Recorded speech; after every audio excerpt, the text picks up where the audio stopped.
My dear students, আজকে আমরা আলোচনা করব আমাদের যেই ভৌত জীববিজ্ঞানের যে শাখাগুলো আছে সেই জীববিজ্ঞানের শাখাগুলোকে নিয়ে, অ্যান্ড তারপরে আমরা আলোচনা করব ফলিত জীববিজ্ঞানের শাখাগুলো নিয়ে। তো অলরেডি আমরা জানছি জীববিজ্ঞান যেখানে শুধুমাত্র থিওরিটিক্যাল কথাবার্তা নিয়ে আলোচনা করে। What is theory? থিওরি মানে হচ্ছে কোনো তত্ত্ব, কোনো জ্ঞান, এগুলো নিয়ে যখন বিশদ আলোচনা করা হয় তখন সেটাকে বলা হয় ভৌত জীববিজ্ঞান বা ফিজিক্যাল বায়োলজি। আর যখন এই জ্ঞানগুলোকে কাজে লাগিয়ে কোনো অ্যাপ্লিকেশন করা হয়, এই অ্যাপ্লিকেশন বলতে মোবাইলের অ্যাপ বা মোবাইলের অ্যাপ্লিকেশন বোঝাচ্ছি না, বাট চিন্তা করো মোবাইলের অ্যাপ্লিকেশনটাও তো ওইরকমই একটা নলেজ, তাই না? ধরো অ্যাপস বা মোবাইলে যে আমরা অ্যাপস ইউজ করি সেই অ্যাপসের বানানোর জন্যে বা অ্যাপসটাকে চালানোর জন্যে তোমাকে আগে কী করতে হবে? ডেভেলপারকে তোকে কোডিং জানতে হবে, তাই না? তাহলে প্রথমে ডেভেলপার কোডিং করে, হ্যাঁ, প্রথমে ডেভেলপার কোডিং করে, সেই কোড দিয়ে ডেভেলপার একটা কী তৈরি করে? একটা অ্যাপ তৈরি করে, রাইট? একটা অ্যাপ তৈরি করে, তারপর সেই অ্যাপটা রান হয়।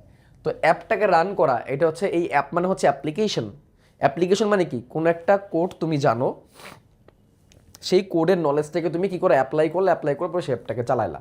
জাস্ট ভৌত জীববিজ্ঞান আর ফলিত জীববিজ্ঞান একই টাইপের জিনিস। ভৌত জীববিজ্ঞানে তুমি কী করতেছো? যে বিভিন্ন জিনিস সম্পর্কে থিওরিটিক্যাল নলেজ তুমি লাভ করতেছো, জ্ঞান লাভ করতেছো, জাস্ট কোডিং শেখার মতো। বাট সেই কোডগুলো শেখার পরে ধরো বিভিন্ন রকমের কোড আছে না, যেমন বেসিক কোড কি সি প্রোগ্রাম, HTML, তারপর আরও তুমি যদি আরও আপগ্রেড লেভেলে যেতে চাও PHP, পাইথন, রাইট? তো আরও অনেক রকমের কোড আছে। সেই কোডগুলোকে প্রথমে যারা ডেভেলপার তারা শেখে, যারা সফটওয়্যার ইঞ্জিনিয়ার তারা প্রথমে কোডগুলোকে শেখে তারপরে এগুলোকে অ্যাপ্লাই করে বিভিন্ন রকমের অ্যাপস তৈরি করে, বিভিন্ন রকমের সফটওয়্যার তৈরি করে, বিভিন্ন রকমের ওয়েবসাইট ডেভেলপ করে। আমরা যে ওয়েবসাইটগুলো দেখি সেই ওয়েবসাইটের পিছনে তো একটা অ্যাপ আছে। তো দেখো আমরা যেই সফটওয়্যারটার মধ্যে আমরা এখন পড়ালেখা করতেছি, কি নাম এই সফটওয়্যারটা? এই সফটওয়্যারটার নাম হচ্ছে নোট অ্যাপের মধ্যে আমরা এখন লেখালেখি করতেছি। তারপর ধরো আমি যখন তোমাদেরকে 3D কিছু দেখাই তখন হচ্ছে যে কমপ্লিট অ্যানাটমি, এই অ্যাপটা ব্যবহার করি। এখানে অনেক রকমের অ্যাপ আছে। তো এই যে এই অ্যাপ বা অ্যাপগুলোর ফুল মিনিং হচ্ছে অ্যাপ্লিকেশন। অ্যাপ্লিকেশন শব্দটা কি? অ্যাপটা আসছে। তো এই অ্যাপ্লিকেশনগুলোর কাজ কি? অ্যাপ্লিকেশনগুলো হচ্ছে তুমি এখানে অ্যাপটাকে ব্যবহার করতেছো এবং অ্যাপটাকে ব্যবহার করে একটা সার্ভিস নিচ্ছ। গেমস অ্যাপ দিয়ে তুমি গেমস ইউজ করতেছো, ক্যালকুলেটার অ্যাপ দিয়ে তুমি ক্যালকুলেটার ইউজ করতেছো, পেন্টিং অ্যাপ দিয়ে তুমি পেন্টিং করতেছো। অ্যাপগুলোকে তুমি অ্যাপ্লিকেশন করতেছো, কোনো একটা কাজ করতেছো তুমি অ্যাপ দিয়ে। বিকাশ অ্যাপ দিয়ে তুমি টাকা ট্রান্সফার করতেছো, রাইট? ফেসবুক অ্যাপ দিয়ে তুমি ফেসবুক ব্রাউজ করতেছো। বাট সেই অ্যাপগুলো বানানোর পিছনে অ্যাকচুয়ালি কী আছে? ডেভেলপারদের কোডিং আছে, তাদেরকে প্রথমে কোডিং শিখতে হয়েছে, বিভিন্ন রকমের কোডিং শিখে তারপর তো অ্যাপটা বানাতে হয়েছে। তো এই কোডিং শেখাটা হচ্ছে থিওরিক্যাল নলেজ, অর্থাৎ ভৌত জীববিজ্ঞান, আর সেটাকে অ্যাপ্লিকেশন করাটা হচ্ছে ফলিত জীববিজ্ঞান। তাহলে এখন আমরা ভৌত জীববিজ্ঞানের শাখাগুলো একটার পর একটা এক্সপ্লেন করব। আমাদের বইয়ে যে লাইনগুলো আছে, বইয়ের লাইনগুলোকে আরও এলাবোরেট করে আমরা এখানে নিয়ে আসছি। সো আমি তোমাদের আবারও বলবো, তোমরা বইয়ের যে লাইনগুলো আছে সে বইয়ের লাইনগুলোকে বেশি গুরুত্ব দিবে, বইয়ের লাইনগুলোই তোমার পরীক্ষায় আসবে। আমি এখানে যেগুলো দিয়েছি এগুলো হচ্ছে তোমাদেরকে শেখানোর জন্য, হ্যাঁ। তো এই যে তোমাদের SSC বায়োলজির মেন বইটা এখন আমি এখানে ওপেন করতেছি। এই মেন বইয়ের মধ্যে যে কথাগুলো আছে তোমাকে যা সেগুলোই শিখতে হবে, তোমার সেগুলোই পরীক্ষায় আসবে, এর বাইরে কিন্তু পরীক্ষায় আসবে না, ঠিক আছে? যেমন এই যে আমরা প্রথম অধ্যায়টা, আমরা এখন কোথায় আছি?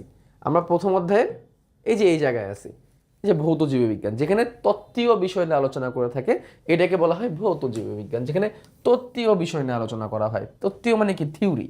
থিওরি, অর্থাৎ ওই যে যেটাকে আমরা কোডিং বলছি, কোডিং নিয়ে যেখানে আলোচনা করা হয়, মানে যদি আমি সেটাকে সফটওয়্যার ইঞ্জিনিয়ারিংয়ের ভাষায় বলি। তো সেখানে এখানে এই যে দেখো দেওয়া আছে, এখানে বইয়ের যে লাইনগুলো আছে এগুলোই তোমাকে মুখস্থ রাখতে হবে। আর আমি যে লাইনগুলো লিখছি এগুলো হচ্ছে তোমাকে বোঝানোর জন্য, সহজে শেখানোর জন্য, এগুলো তোমার জানার পরিধিকে উদ্রেক করবে। ওকে, বাই দ্য ওয়ে আমার ক্লাসগুলো অনেক বড় হয়। আমার নাম হচ্ছে হাসনাত শুভ্র, আমি বায়োলজি পড়াই বাংলাদেশের সবথেকে বড় অনলাইন এডুকেশন প্ল্যাটফর্ম যার নাম হচ্ছে ACS এর আমি হচ্ছি প্রতিষ্ঠাতা, সহ প্রতিষ্ঠাতা। ওকে, এবং এখনো বায়োলজি পড়াচ্ছি। তো দেখো ভৌত জীববিজ্ঞানের প্রথম শাখার নাম হচ্ছে মরফোলজি। এখন এটাকে আমরা চলো ভেঙে ভেঙে শিখি। দেখো মর্ফ মানে হচ্ছে চেহারা, আর লজি মানে কি? লজি মানে হচ্ছে জ্ঞান। তাহলে চেহারার জ্ঞান, আসলে চেহারার জ্ঞান বলতে আসলে কি বুঝাইছে? চেহারার জ্ঞান বুঝাইছে একটা বস্তু বাহ্যিকভাবে দেখতে কেমন, একটা বস্তু অভ্যন্তরীণভাবে দেখতে কেমন। যেমন ধরো আমার হাতে এই যে দেখো একটা গ্লাসে একটা গাছ রাখা আছে, যে গাছটাকে আমি এখন প্রোপাগেট করতেছি, যে গাছটাকে এখন আমি কি করার চেষ্টা করতেছি, এখান থেকে একটা কাটিং করে এই গাছ থেকে আমি একটা নতুন একটা গাছ তৈরি করার চেষ্টা করতেছি। সেটা একটা বড় মাতৃ গাছ থেকে পৃথক করা হয়েছে, একটা বড় গাছ থেকে এটাকে পৃথক করা হয়েছে। তো এখন দেখো এই যে এই গাছটার বাহ্যিক স্ট্রাকচার দেখে আমি কি বুঝতে পারতেছি? বাহ্যিক স্ট্রাকচার দেখে আমি বুঝতে পারতেছি এই গাছটা কাটা আছে, এই গাছের গায়ে এই গাছের পাতাগুলা অতটা বড় না, অতটা ছোটও না, এই গাছের কাণ্ডটা রসালো কাণ্ড, হ্যাঁ, অত মোটা কাণ্ডও না, আবার একদম নরম কাণ্ডও না। এই গাছের কচি পাতাগুলা কেমন দেখো, এই গাছের কাঁটাগুলা কেমন, লাল লাল কাঁটা আছে এই গাছের মধ্যে, ঠিক আছে, কাঁটা মুকুট বলা হয় এই গাছটাকে। তো এই গাছটা এইগুলো আমি দেখতে পারতেছি বাহ্যিকভাবে। এবং তারপর যখন এই গাছটাকে আমি মাঝখান থেকে কাটবো, এই গাছের কাণ্ডটা যদি আমি মাঝখান থেকে কাটি, অথবা এই গাছের এই পাতাকে যদি আমি মাঝখান থেকে কেটে মাইক্রোস্কোপের নিচে নিই, তাহলে কিন্তু এর ভিতরের স্ট্রাকচারটা আমরা দেখতে পারবো কেমন। তাহলে আমরা বাহ্যিকভাবে একটা গাছকে দেখলাম, এটাকে বলা হয় অঙ্গ সংস্থান বা মরফোলজি। মরফ মানে চেহারা, লজি মানে জ্ঞান, অর্থাৎ বাইরে থেকে দেখতে কেমন। এখানে দেখো একটা কুকুরের মরফোলজি দেখানো হয়েছে। বাহ্যিকভাবে দেখতে পারতেছি কুকুরের দুইটা কান আছে, এদিকে একটা চোখ, ওইদিকে একটা চোখ আছে, নাক আছে, চারটা পা আছে, এর বডিটা আমরা বাহ্যিকভাবে দেখতে পারতেছি। এর এর শরীরের চামড়াগুলো তুলে ফেললে আমরা তার মাসেলগুলো, মাংসপেশিগুলো দেখতে পারবো। মাংসপেশিগুলো সরিয়ে ফেললে তার দেহের আমি এই যে হাড্ডি গুড্ডিগুলো দেখতে পারবো, কঙ্কাল। কঙ্কালের পরে আমরা তার ভিতরে যে নরম অঙ্গগুলো এখানে দেখতে পারতেছি, তার দেহের ভিতরে নরম নরম যে অঙ্গগুলো আছে সেগুলো আমি এখানে দেখতে পাচ্ছি। তারপর দেখো এর শরীরের ভিতরে কত রক্ত নালিকা আছে, যার মাধ্যমে সারা দেহের মধ্যে রক্ত সংবহিত হয়, সেটা আমরা দেখতে পাচ্ছি। এখানে আমরা তার ব্রেনটাও দেখতে পাচ্ছি। অর্থাৎ এইটাই হচ্ছে দেহের অঙ্গ সংস্থান, এটা হচ্ছে দেহের ভিতরের অঙ্গ সংস্থান। এটাকে বলে ইন্টারনাল মরফোলজি। মরফ মানে চেহারা, আর দেহের ভিতরে যদি হয় তাহলে সেটাকে আমরা কি বলবো, ইন্টারনাল। ইন্টারনাল মানে কি, অভ্যন্তরীণ বা ভেতরের মরফোলজি, মরফোলজি অর্থাৎ অভ্যন্তরীণ অঙ্গ সংস্থান। আর বাহ্যিকভাবে দেখেও কিন্তু আমরা অনেক কিছু বলতে পারি। যেমন ধর এখানে বিভিন্ন রকমের পাতা দেওয়া আছে, বিভিন্ন রকমের গাছের পাতা দেওয়া আছে, ঠিক আছে। যেমন এটা হচ্ছে ওয়ালনাটের পাতা, এটা একটা ঘাসের পাতা, ঠিক আছে। তারপরে ধরো এটা এলম গাছের পাতা, হ্যাঁ, এখানে বিভিন্ন রকমের যে পাইন গাছের পাতা। তো আমরা গাছের পাতা দেখেও কিন্তু আমরা অনেকটা গাছকে আইডেন্টিফাই করতে পারি। যেমন ধরো আমার এই ল্যাবের মধ্যে দেখো দুইটা গাছ আছে, দুই রকমের গাছ আছে, দুই রকমের গাছের পাতা কিন্তু দুই রকম। দেখো আমার এই যে বাম হাতে যে গাছটা আছে বড় জারের মধ্যে, এই বাম হাতের গাছের পাতাটা কেমন, বাম হাতের গাছের পাতাটা কিন্তু সবুজ সবুজ এবং চিকন চিকন লম্বা শুয়ের মতো। আর এই গাছের পাতা দেখো কেমন গোল গোল লম্বা, একটু কিছুটা কিছুটা মাকু আকৃতির, হ্যাঁ, পাতা। তো এরকম বিভিন্ন রকমের। এই গাছে দেখো কাণ্ডে কাটা আছে, এই গাছের কাণ্ডে কিন্তু কাটা নাই। এই গাছে যে ফুলগুলা ফুটছে দেখো কেমন, আর এই গাছের ফুলগুলা হয় ছোট ছোট লাল লাল তারার মতো। তো এইগুলোই তো বাহ্যিক অঙ্গ সংস্থান। বাহ্যিকভাবে দেখেই তুমি বুঝতে পারতেছো কোনো কোনো গাছ লম্বা স্ট্রেট বড় হয়, বা কোনো কোনো গাছ অনেক শাখা পোশাখা দিয়ে বড় হয়।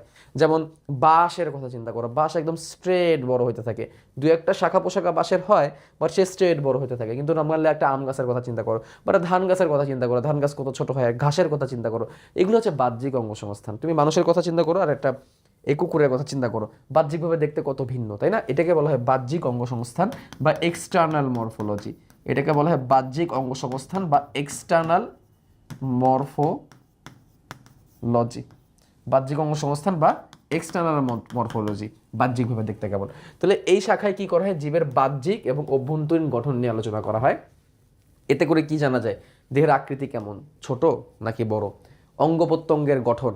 যেমন আমার হার্ট আর এই কুকুরের যে ছবিটা দেওয়া, এর হার্ট তো সেম হবে না, একটা বিড়ালের হার্ট তো সেম হবে না, একটা গরু মহিষের হার্টের স্ট্রাকচার আমার হার্টের স্ট্রাকচারের সাথে সেম হবে না, এক একজনের এক এক রকম হবে। তুমি এই অঙ্গ প্রত্যঙ্গের গঠন জানতে পারবে এবং তাদের অবস্থানটাও জানতে পারবা। তোমাদের একটা মজার জিনিস বলি, আমরা যারা কর্ডাটা পর্বের প্রাণী, যাদের আমাদের মেরুদণ্ড আছে, আমাদের কিন্তু হার্ট বডির সামনের দিকে, আমাদের হার্ট বডির সামনের দিকে, যে বুকে, পিঠের দিকে না কিন্তু। যারা নন কর্ডাটা, যেমন আমি তোমাদের একটা এক্সাম্পল দিই, তেলাপোকা বা ঘাসফড়িং, এদের হার্ট কিন্তু পিঠের দিকে, আমাদের হার্ট সামনের দিকে, বুকের দিকে। আর ওদের হার্ট, তেলাপোকা ঘাসফড়িং, এদের হার্ট পিঠের দিকে। তাই দেখো অঙ্গগুলোও কিন্তু সবগুলো সমান জায়গায় না, এক একটা অঙ্গ এক এক জায়গায় বিস্তৃত। ওকে, আরেকটা উদাহরণ দিই, আমাদের ফুসফুস শুধুমাত্র এতটুকু জায়গায় আছে বুকে, যেটা আমাদের শ্বাস প্রশ্বাসের হেল্প করে। আমাদের শ্বাস নেওয়ার জন্য যে নাকের ছিদ্র, এটা কিন্তু সামনে। তোমরা জানলে অবাক হবা, ঘাসফড়িংয়ের এরকম দম নেওয়ার আর দম ছাড়ার ছিদ্র 20টা সারা বডি জুড়ে। এবং আমাদের শ্বসন করার জন্য যে ফুসফুস আছে শ্বাস প্রশ্বাস নেওয়ার জন্য, এটা শুধু বুকে। আর ঘাসফড়িংয়ের ফুসফুস পুরাপুরি নাই, বা যেটা দিয়ে তারা শ্বাস প্রশ্বাস চালায় সেটা তার সারা দেহের মধ্যে বিস্তৃত। সব তো সেম না। তুমি যখন বড় হবা তখন এগুলো আরও ভালো শিখতে পারবা বড় ক্লাসে উঠলে। তো এটা এখানে বলছে উদাহরণ, পাতার আকার দেখে গাছের প্রজাতি শনাক্ত করা যায়। এটা তোমাদের পড়তে হবে না, এটা তোমাদের আমি এক্সট্রাভাবে লিখে দিছি। তুমি খালি বইয়ের মধ্যে এটুকুই লেখা আছে, ইন্টারনাল মরফোলজি, এক্সটার্নাল মরফোলজি, এই কথাই তোমাদের বইয়ের মধ্যে শুধু লেখা আছে। তুমি শুধু এটুক জানো তাইলেই চলবে। আর আমি তোমাদের বোঝার জন্য, তোমরা যেহেতু শিখতে চাও অনেক ভালো করে, এই জন্য আমার ক্লাসগুলো করতেছো, এই জন্য আমি কিছু উদাহরণ নিচে থেকে বানিয়ে বায়োলজির সেন্স থেকে বানিয়ে এখানে অ্যাড করে দিছি যাতে করে তোমার জানার পরিধিটা একটু বাড়ে। পরে চলো আমরা চলে যাই ট্যাক্সোনমি। দেখো ট্যাক্সা, ট্যাক্সোনমি শব্দটা আসে ট্যাক্সা থেকে। ট্যাক্সা থেকে, ট্যাক্সা মানে হচ্ছে ধাপ, ধাপ বা শ্রেণী, ধাপ বা শ্রেণী। আর নমি শব্দটা আসে নেম থেকে, নেম বা নাম থেকে। তো ট্যাক্সোনমি মানে কি? ধাপের নামকরণ করা, শ্রেণীবিন্যাস করা। শ্রেণীবিন্যাসের মেন উদ্দেশ্য কি? পুরো পৃথিবীতে যে কত হাজার হাজার রকমের প্রাণী আছে, উদ্ভিদ আছে, তার কোনো ইয়ত্তা নাই। কত রকমের ব্যাকটেরিয়া আছে, কত রকমের ভাইরাস আছে, কত রকমের ফাঙ্গাস আছে, ছত্রাক আছে, তার কোনো শেষ নাই। আমি এই যে একটু আগেই তোমাদের 2 ধরনের গাছ দেখাইলাম। তুমি এইগুলোকে শিখতে গেলে, এগুলোকে যদি অল্প সময় তুমি সহজভাবে শিখতে চাও, তাহলে তোমাকে শ্রেণীবিন্যাস শিখতে হবে। শ্রেণীবিন্যাস মানে কি? যেমন তোমাদের একটা মজার জিনিস আমি দেখাই। দেখো আমরা একটু আগে কিসের কথা বললাম? ফড়িংয়ের কথা বললাম। আমরা একটু আগে ঘাস ফড়িংয়ের কথা বললাম। ঘাস ফড়িং আর ফড়িংয়ের মধ্যে কিন্তু পার্থক্য আছে। আমরা একটু আগে তেলাপোকার কথা বললাম। এরকম আমি কয়েকটা পোকার নাম লিখতেছি: তেলাপোকা, মশা, মাছি, ঠিক আছে, উকুন, উকুন, মাকড়সা, মাকড়সা, এরকম আরো অনেক কিছু লেখা যায়। চিংড়ি, চিংড়ি, বেশ কয়েকটা পোকার নাম আমি এখানে লিখলাম। ওকে, আরও আছে যেমন প্রজাপতি, এটাও অ্যাড করে নিই। প্রজাপতি, এগুলোকে আমি এখানে লিখলাম। ওকে, এবার আমি আরও কয়েকটা জিনিসের নাম লিখবো, তুমি জাস্ট লক্ষ্য করো। আমি লিখলাম রুই মাছ, আমি লিখলাম রুই মাছ, আমি লিখলাম মানুষ, আমি লিখলাম গরু, ছাগল, তিমি, পাখি, আর কি লেখা যায়, বাঘ, ভাল্লুক, এটসেট্রা। দেখো দুইটা টাইপের মধ্যে একটু পার্থক্য আছে। দেখো তোমরা যদি ক্লাস 6-7-এ পড়ে থাকো, এইগুলো হচ্ছে করডাটা পর্বের প্রাণী। এইগুলো হচ্ছে করডাটা পর্বের প্রাণী, অর্থাৎ যাদের মেরুদণ্ড আছে। করডাটা পর্ব মানে কি? করডাটা পর্ব মানে যাদের নটকট থাকে এবং সেই নটকটটা ফিউচারে মেরুদণ্ডে পরিণত হতে পারে। নটকট থাকলেই করডাটা, আরও একটু আপগ্রেডভাবে বললে যাদের মেরুদণ্ড আছে।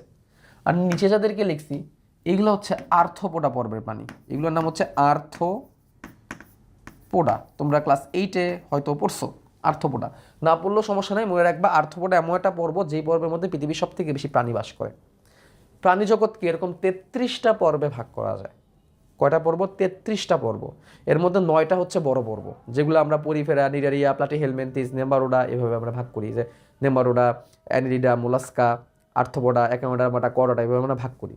এটা 9টা হচ্ছে বড় পর্ব। টোটাল পর্ব হচ্ছে 33টা। এর মধ্যে সব থেকে বড় পর্ব হচ্ছে আর্থ্রোপোডা, আর সব থেকে উন্নত পর্ব হচ্ছে করোডাটা। তাহলে এই যে দেখো, আমরা যত মেরুদণ্ডী প্রাণী পাবো সবগুলোকে করোডার মধ্যে রাখবো, আর যত পোকা টাইপের যত প্রাণী পাবো সবগুলোকে আমরা আর্থ্রোপোডা রাখবো। যত রকমের পোকা আছে ম্যাক্সিমামই কিন্তু আর্থ্রোপোডার মধ্যে। এবং এদের মধ্যে মিল আছে, এদের মধ্যে তাদের গঠন, তাদের বৈশিষ্ট্যের মধ্যে মিল আছে, এই জন্য তাদেরকে একসাথে করে রাখা হয়েছে। আবার এদের গঠনের মধ্যে মিল আছে, এই জন্য তাদেরকে একসাথে করে রাখা হয়েছে। আমি যদি আরেকটু সুন্দর করি, তখন তোমরা ভালো করে বুঝতে পারবা। যেমন ধরো কাঁকড়া,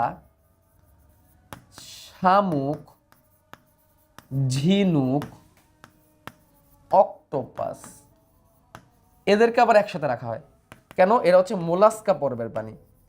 এরা হচ্ছে কি? মোলাস্কা পর্বের প্রাণী। এদের কমন কি জিনিস? এদের শরীরে মাংস আছে, এদের শরীরে মাংস আছে এবং এদের শরীরে খোলস আছে। এদের শরীরে কি আছে? খোলস আছে। খোলসগুলো কেমন দেখতে তোমরা তো বুঝোই, বাইরে যে খোলস থাকে, খোলস আছে এদের শরীরে। মোটামুটি প্রত্যেকের শরীরে খোলস আছে, অক্টোপাস বাদে। তাহলে এগুলো একই রকমের বৈশিষ্ট্য, এদের সাথে আবার এদের বৈশিষ্ট্য মিলবে না।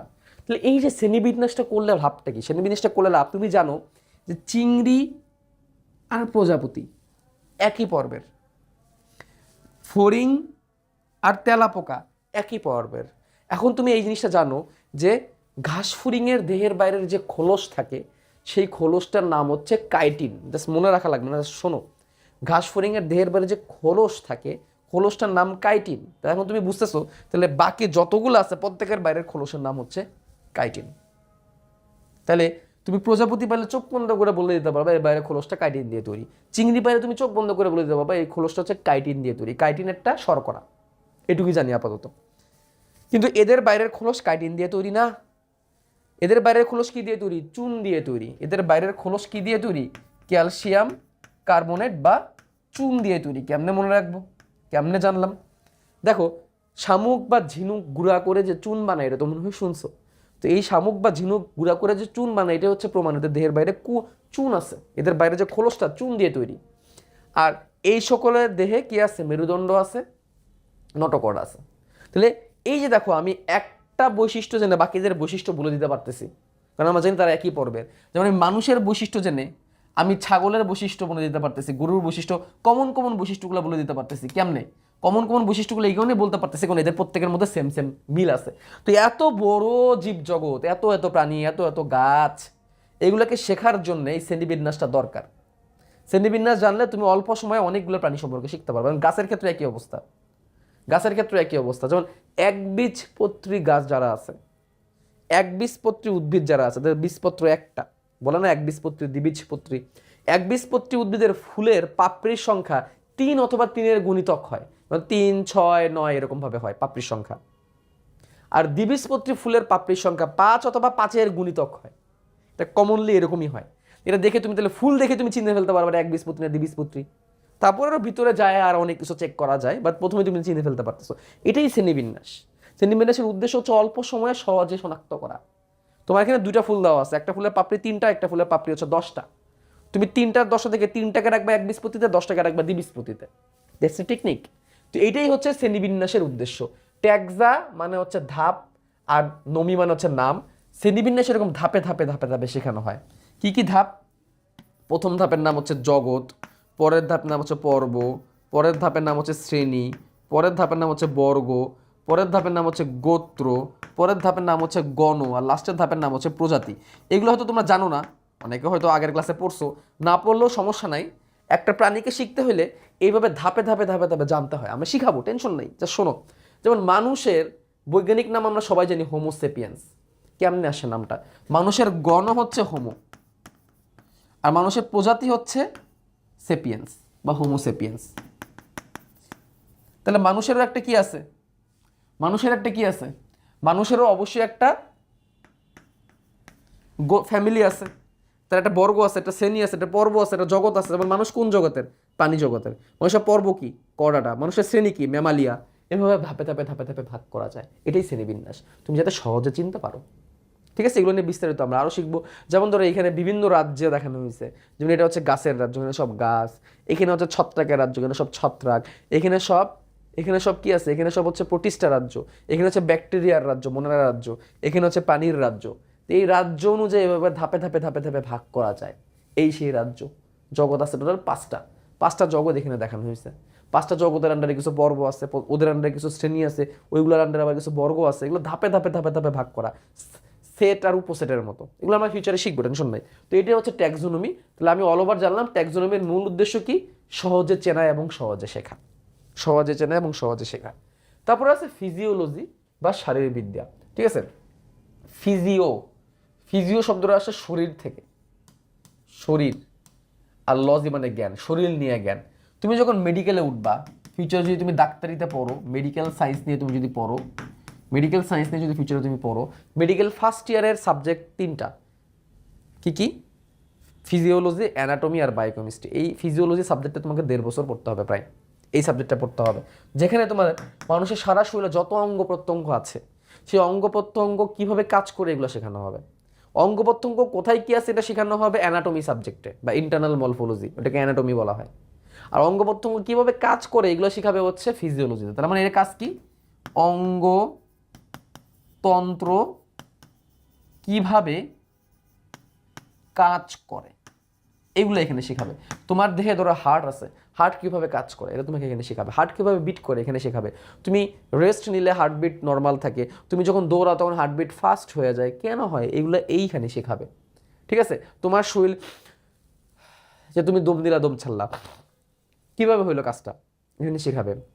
তুমি যে খাবার খাচ্ছ, খাবার কীভাবে হজম হচ্ছে এখানে শেখাবে। সেই খাবার খাওয়াতে তুমি কীভাবে শক্তি পাচ্ছ এখানে শেখাবে। তুমি দৌড় দিলে হার্টবিট ফাস্ট হয়ে যায়, তোমার সারা শরীরে রক্ত প্রবাহিত হয়, এটা কেমনে হচ্ছে এখানে শেখাবে। তুমি দৌড়াইলে হার্টবিটও ফাস্ট হয়, দমও ফাস্ট হয়, অনেক বেশি ঘাম হয়, কেমনে হয়, একটার সাথে একটা কেমনে কালেক্টেড, এখানে শেখাবে। গাছের ক্ষেত্রেও শেখাবে, তুমি যদি উদ্ভিদ নিয়ে পড়াশোনা করো, গাছ কিভাবে সালোক সংশ্লেষণ করে। হোয়াট ইজ সালোক সংশ্লেষণ? সালোক সংশ্লেষণ মানে হচ্ছে গাছের খাদ্য তৈরি। আমরা বলি না যে গাছ নিজের খাবার নিজে তৈরি করতে পারে, কিভাবে? সালোক সংশ্লেষণ পদ্ধতিতে। শালক শব্দটা আসছে আলো থেকে। শালক শব্দটা আসছে আলোক, শালক মানে কি? আলো আছে। আর সংশ্লেষণ মানে হচ্ছে উৎপাদন। মনে রাখবা এখন থেকে বায়োলজি পড়ার সময় যেখানে সংশ্লেষণ শব্দটা পাবা, বুঝবা এখানে উৎপাদনকে ইন্ডিকেট করতেছে, কোনো কিছু তৈরি করাকে বোঝাচ্ছে, ঠিক আছে? তাহলে শালক সংশ্লেষণ মানে কি? আলো তৈরি করা না, মানে ডাইরেক্টলি অর্থ বলা যাবে না, তাহলে ভাবানুবাদ হয়ে যাবে, আক্ষরিক অনুবাদ হয়ে যাবে, ভাবানুবাদটা বের করতে হবে। শালক মানে আলো, আর সংশ্লেষণ মানে উৎপাদন, মানে আলোর হেল্প নিয়ে খাবার উৎপাদন। খাবার শব্দটা এখানে উজ্জ্ব আছে। শালক সংশ্লেষণ মানে কি? উদ্ভিদ আলো নিয়ে যে খাবার তৈরি করে, এটাকে শালক সংশ্লেষণ বলে। এই জন্য গাছের বেঁচে থাকার জন্য সূর্যের আলো খুব দরকার। তো এই যে গাছ কেমনে এগুলো করে, এগুলো এখানে আলোচনা করবে। গাছ কিভাবে মাটি থেকে পানি টান দেয়, এখানে আলোচনা করবে। সেই পানি সারা দেহের মধ্যে গাছের কিভাবে কাজ করে, এগুলো এখানে আলোচনা করবে। অর্থাৎ মানুষের শরীর বা উদ্ভিদের শরীর বা যে কোনো জীবের শরীরে কিভাবে কাজগুলো হচ্ছে, এইগুলাই হচ্ছে ফিজিওলজি নামক সাবজেক্টে আলোচনা করা হয়। যেমন ব্যায়ামের সময় কেন হার্টবিট বেড়ে যায়, শোনো, ব্যায়ামের সময় যে শুধু হার্টবিট বাড়ে তা না, আমি তোমাদের আরেকটা কথা বলি। হার্টবিট বাড়ে, দেখো, ব্যায়ামের সময় হার্টবিট বাড়ে, ব্যায়ামের সময় রেসপিরেশন বাড়ে, মানে কি? শ্বাস প্রশ্বাস, রেসপিরেশন মানে প্রশ্বাস নিঃশ্বাস বেড়ে যায়। ব্যায়ামের সময় সোয়েটিং বেড়ে যায়, সোয়েটিং মানে কি? ঘাম। ব্যায়ামের সময় কি? ঘাম বেড়ে যায়। এই সব কিছু কিন্তু বেড়ে যায়, একটার সাথে একটা কানেক্টেড, একটার সাথে একটা কানেক্টেড। কেমনে কানেক্টেড, এগুলোই আমরা ফিজিওলজি সাবজেক্টে ইনশাল্লাহ ফিউচারে শিখবো। তারপরে টপিকটার নাম হচ্ছে হিস্টোলজি। হিস্টোলজি শব্দটাকে একসাথে বলা হয় হচ্ছে টিস্যু বিজ্ঞান। হিস্টোলজিকে একসাথে বলা হয় টিস্যু বিজ্ঞান। এখানে হিস্টোরি আবার বাই করতে যায় না, হ্যাঁ, টিস্যু বিজ্ঞান, এই সাবজেক্টটাকে একসাথে টিস্যু বিজ্ঞান বলে, ঠিক আছে? হিস্টিয়া শব্দ থেকে এখানে আসছে। হিস্টোরি শব্দের অর্থ হচ্ছে ইতিহাস, বাট হিস্টিয়া মানে হচ্ছে tissue. Tissue, what is tissue? আমি অলরেডি তোমাদের এসএসসি বায়োলজি বইয়ের দ্বিতীয় অধ্যায় কিন্তু পড়াই ফেলছি। দ্বিতীয় অধ্যায়টা তোমরা কোথায় পাবা? আমার যে ইউটিউব চ্যানেল আছে, হাসনাত শুভ্র ইউটিউব চ্যানেল, হাসনাত শুভ্র ইউটিউব চ্যানেলে গিয়েই দেখবা, প্লেলিস্ট অপশনে যাবা, প্লেলিস্ট অপশনে গেলেই কিন্তু পেয়ে যাবা। আমার আরেকটা চ্যানেল আছে বায়োমিশন, আরেকটা চ্যানেল আছে, আমি নতুন একটা চ্যানেল তোমাদের জন্য ওপেন করছি, চ্যানেলের নাম হচ্ছে বায়োমিশন স্কুল প্লাস। বায়োমিশন স্কুল প্লাস, এই চ্যানেলে গেলেও তুমি শুধু এসএসসির ক্লাসগুলাই পাবা। আমার হাসনাত শুভ্র ইউটিউব চ্যানেলেও তুমি পাবা, বায়োমিশন স্কুল প্লাস চ্যানেলেও তুমি শুধুমাত্র এসএসসির ক্লাসগুলাই তুমি এখানে পাবা। ওইখানে গেলে তুমি আমার দ্বিতীয় অধ্যায়ের ক্লাসটা পেয়ে যাবে, এবং সেই দ্বিতীয় অধ্যায়ে আমি টিস্যু খুব সুন্দর করে পড়াই দিছি। লাস্টের দিকে যে ক্লাস 12তম ক্লাস বা 13তম ক্লাসে টিস্যু ডিটেলস আলোচনা করা হয়েছে। এখন তোমাদের একটু বলি, তোমরা যারা একদম নতুন ক্লাস নাইনে পড়ো, তারা তোরা জানো না, দ্বিতীয় অধ্যায়তে হয়তো যাও না, তুমি এই অধ্যায় থেকে হয়তো পড়াশোনা শুরু করছো, সেক্ষেত্রে কীভাবে কি, হোয়াট ইজ টিস্যু? টিস্যু কী জিনিস একটু আগে বুঝতে হবে। অনেকগুলা কোষ একসাথে মিলে যদি একই কাজ করে, তখন তাকে টিস্যু বলে। যেমন আমাদের দেহ কী দিয়ে তৈরি? কোষ দিয়ে তৈরি। এই যে গাছের পাতা দেখাইছি তোমাদেরকে, এই গাছের পাতা কী দিয়ে তৈরি? এই গাছের পাতা অবশ্যই অনেকগুলা কোষ দিয়ে তৈরি। এই পুরো গাছটাই অনেকগুলো কোষ দিয়ে তৈরি, এই পুরো গাছটা কিন্তু অনেকগুলো কোষ দিয়ে তৈরি। কোষ হচ্ছে মেন। কোষটাকে চিন্তা করো একটা ইট হিসাবে, আমি এটাকে সহজভাবে বুঝাই। কোষকে চিন্তা করো ইট হিসাবে। ইট দিয়ে কি করি আমরা? বিল্ডিং তৈরি করি। তো এক একটা ইট, অনেকগুলো ইট মিলে বিল্ডিংটা তৈরি। তেমনি একটা গাছ অনেকগুলা কোষ দিয়ে তৈরি। এখন দেখো, এলোমেলো করে কোষ ফালায় রাখলেই তো হবে না, তাই না? ধরো এলোমেলো করে ইট দিয়ে রাখলেই হবে? কোনো কোনো জায়গায় ইট শক্ত করতে হবে, কোনো কোনো জায়গায় ইট হালকা দিলেও চলবে, এবং শুধু ইট থাকলেও তো হয় না। আমাদের বিল্ডিংয়ের ভিতরে পাইপ লাইন করতে হয়, যে পাইপ দিয়ে পানি যায় বা গ্যাস যায়, বা যে পাইপের ভিতর দিয়ে ইলেকট্রিক লাইন যায়, তার যায়, ওটাও তো রাখতে হবে। তারপরে শুধু এগুলো করে রাখলে তো হবে না, বাসায় তো রঙও করতে হবে, তাই না? তো সৌন্দর্য থাকবে না। তো এই তিনটা জিনিস কাজ করে। প্রথমত হচ্ছে ইট, বালু, রড, সিমেন্ট, যেগুলো হচ্ছে মেইন ভিত্তি তৈরি করে, বিল্ডিংটা মেইনলি তৈরি করে। তারপর হচ্ছে পানি, কারেন্ট, তারপর গ্যাস সাপ্লাই করার জন্য কিছু, পরিবহন করার জন্য কিছু টিস্যু থাকা লাগে, আর হচ্ছে বাইরে রং টং করা লাগে, বাইরের আবরণ তৈরি করা লাগে। তুমি এই টিস্যুকে এরকম তিন ভাগে ভাগ করা যায়। আবরণ টিস্যু, যে হচ্ছে তোমার শরীরের স্কিন টিন তৈরি করবে, যে কোনো কিছুকে আবরণ দিবে, প্যাকেট করবে। 2 নম্বর হচ্ছে ভিত্তি টিস্যু, যেটা হচ্ছে তোমার মেইন দেহটা তৈরি করবে, যা আমাদের দেহে মাংস টাংসগুলো তৈরি করবে, বা গাছের ক্ষেত্রে। আর একটা হচ্ছে পরিবহন টিস্যু, যেটার মাধ্যমে সারা দেহের মধ্যে পানি, খাবার, রক্ত এগুলো পরিবহন হবে। এভাবে ভাগ করা যায়। টিস্যুটা কী তাহলে? টিস্যু হচ্ছে অনেকগুলো কোষ যদি একই কাজ করে, তখন সেটাকে টিস্যু বলবে। যেমন কারো কাজ হবে বিল্ডিংয়ের বাইরের রং করা, যে রং করবে সে তো আর বিল্ডিংয়ের মেরামত করবে না বা বিল্ডিং তৈরি করবে না। কোনো কোনো ইট বালু সিমেন্ট দিয়ে কাজ হবে কি এই বিল্ডিংটাকে তৈরি করা, আর কোনো কোনো জায়গায় কারো কারো কাজ হবে কি পাইপ লাইন তৈরি করা বা গ্যাসের লাইন তৈরি করা। তো এই যে কাজগুলো কিন্তু ভিন্ন, এক একটা কাজ এক একটা জিনিস দিয়ে করতে হয়। পাইপের কাজ তো ইট দিয়ে হবে না, ইটের কাজ তো রং দিয়ে হবে না।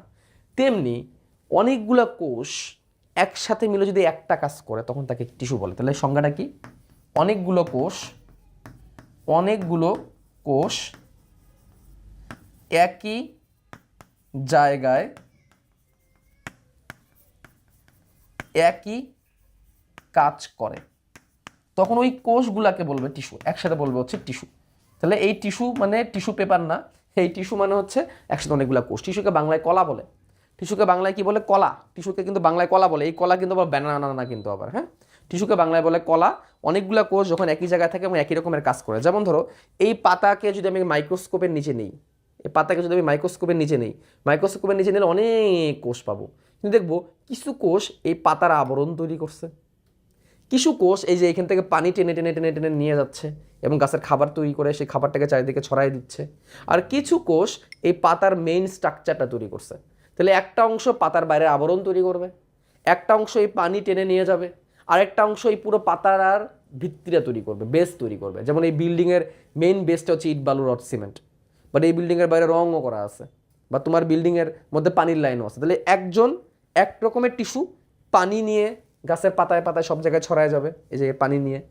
আরেক টিস্যু খাবার নিয়ে ছড়ায় যাবে, একই টিস্যু, এগুলোকে পরিবহন টিস্যু বলে। আরেক ধরনের টিস্যু আরও কিছু কোষ একসাথে মিলে টিস্যু তৈরি করে বাইরের আবরণ তৈরি করবে, আর কিছু কোষ পুরো পাতার ভিতরে স্ট্রাকচারটা তৈরি করবে। তাহলে অনেকগুলো কোষ মিলে যখন একই কাজ করে তখন সেগুলোকে বলা হয় টিস্যু। তো উদ্ভিদের ক্ষেত্রে 3 ধরনের টিস্যু পাওয়া যায়: আবরণ টিস্যু, পরিবহন টিস্যু, ভিত্তি টিস্যু। ভিত্তি টিস্যু হচ্ছে রড বালু সিমেন্ট, মেইন পাতা তৈরি করে যেটা দিয়ে। আবরণ টিস্যু হচ্ছে বাইরের আবরণ তৈরি করে, আর পরিবহন টিস্যু হচ্ছে পানি আর খাবার সংবহন করে। টিস্যু তৈরি করতে গেলে একটা কোষ দিয়ে হবে না, অনেকগুলো কোষ থাকা লাগবে। মাইক্রোস্কোপের নিচে গেলে তুমি অনেকগুলো কোষ দেখতে পারবা। এই যে দেখো, এই যে একজন মহিলা, সে মাইক্রোস্কোপের নিচে নিয়ে মানুষের কিছু কোষ পর্যবেক্ষণ, টিস্যু পর্যবেক্ষণ করতেছে। তাহলে টিস্যুর গঠন কেমন আর কোন টিস্যুর কাজ কি, এটাই হচ্ছে টিস্যু তন্ত্রে আলোচনা করে। মাইক্রোস্কোপের সাহায্যে কিন্তু টিস্যু দেখতে হয়, এটা তুমি এমনি এমনি দেখতে পারবে না, ঠিক আছে? এবং রোগ নির্ণয়ে এই হিস্টোলজির গুরুত্ব অনেক। কেন? দেখো, এইটা হচ্ছে আমাদের টাঙের বা আমাদের জিহ্বার টিস্যু, নর্মাল অবস্থা। এটা হচ্ছে আমাদের এই যে ল্যারিংস, এই যে এই জায়গাটা যেখান থেকে আমরা কথা বলি, ভয়েস যেখান থেকে তৈরি হয়, স্বরযন্ত্রের নর্মাল টিস্যু। এটা হচ্ছে আমাদের কোলন। কোলন মানে আমাদের আমাদের আমাদের পরিপাক নালীর একটা অংশ। আর এটা হচ্ছে ব্রেস্টের একটা অংশ। কেন? দেখো, ব্রেস্টে কিন্তু অনেক টিউমার হয়, এটা কিন্তু বর্তমানের একটা কমন ডিজিজ, ব্রেস্ট ক্যান্সার। সেটা কেমনে তুমি আইডেন্টিফাই করবা? দেখো, ক্যান্সার হলে ওই টিস্যুর চেহারাগুলো চেঞ্জ হয়ে যাবে। জিহ্বার টিস্যুর চেহারা ক্যান্সার হলে চেঞ্জ হয়ে যাবে, দেখো চেঞ্জ হয়ে যাবে। কোলন ক্যান্সার খুবই কমন ক্যান্সার, কোলন ক্যান্সার। এই কোলন ক্যান্সার হলে এই কোলনের টিস্যু নর্মালি যেরকম থাকার কথা তার থেকে চেঞ্জ হয়ে যাবে। একটা টিস্যুর স্ট্রাকচার যেরকম, টিউমার বা ক্যান্সার হলে ওই স্ট্রাকচারটা চেঞ্জ হয়ে যায়। এবং যারা এগুলো নিয়ে গবেষণা করে ডাক্তাররা, তারা ওই টিস্যু স্ট্রাকচার দেখে বুঝতে পারে যে এই টিস্যুর মধ্যে ঝামেলা আছে। কারণ একটা ভালো টিস্যু কেমন দেখতে, অনেকগুলো কোষ মানেই তো টিস্যু, তাই না? অনেকগুলো কোষ কেমন থাকা উচিত, এটা তো যারা এগুলো নিয়ে গবেষণা করে ডাক্তার তারা জানে। যখন দেখে যে ওই স্ট্রাকচারটা চেঞ্জ হয়ে গেছে, তার মানে ওখানে সামথিং ইজ রং। এভাবে দেখে রোগ নির্ণয় করা যায়। ক্যান্সার, টিউমার এগুলো শনাক্ত করার জন্য এই টিস্যু নিয়ে টেস্ট করা হয়। একটা টেস্ট আছে বায়োপসি, তোমার জানো হয়তো, বায়োপসি নামে একটা টেস্ট আছে, বায়োপসি। এই বায়োপসি করলে কি হয়? বায়োপসি করলে কেমনে করে? ধরো ডাক্তার ধারণা করতেছে যে এই রোগীর টিউমার হয়েছে, ধরো গলায় টিউমার হয়েছে কোনো একটা জায়গায়, কোনো একটা রোগীর। তখন কি করা হয় বায়োপসিতে?